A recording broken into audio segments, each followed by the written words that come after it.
ముక్కోటి ఏకాదశి వేళ రాష్ట్ర వ్యాప్తంగా ఆలయాల్లో ఆధ్యాత్మికత మరింతగా వెల్లివిరుస్తోంది. ప్రధాన క్షేత్రాలకు భక్తులు పోటెత్తుతున్నారు. తిరుమల కొండలైతే జనంతో కిక్కిరిసిపోయాయి. ఈ పరిస్థితుల్లో భక్తులకు ఎలాంటి అసౌకర్యం కలగకుండా అధికారులు చర్యలు తీసుకున్నారు. ముక్కోటి ఏకాదశి సందర్భంగా రాష్ట్రంలోని దేవాలయాల్లో సందడి వాతావరణం నెలకొంది. తిరుమలలో దర్శనం కోసం వచ్చే భక్తులతో వైకుంఠంలోని అన్ని కంపార్ట్మెంట్లు నిండిపోయాయి. నారాయణగిరి ఉద్యానవనంలో ఏర్పాటు చేసిన తాత్కాలిక కంపార్ట్మెంట్లలోకి భక్తులను అనుమతిస్తున్నారు. అక్కడున్న 16 తాత్కాలిక షెడ్లు పూర్తిగా నిండిపోయాయి. గతంలో ఎన్నడూ లేని విధంగా భక్తుల క్యూలైన్ తిరుమాడ వీధుల్లోకి చేరింది.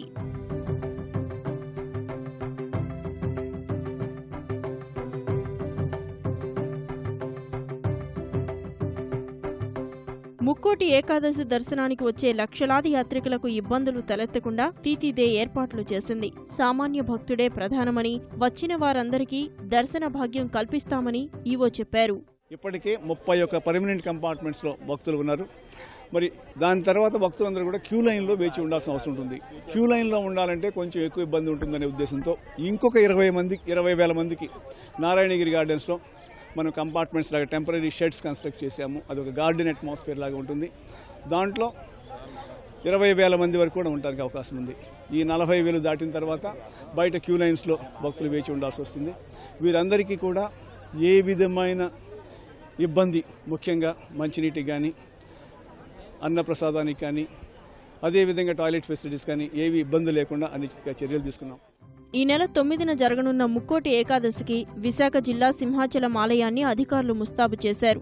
అన్ని శాఖల సమన్వయంతో ఉత్సవాన్ని ఘనంగా నిర్వహిస్తామని ఆలయ ఈవో రామచంద్రమోహన్ తెలిపారు.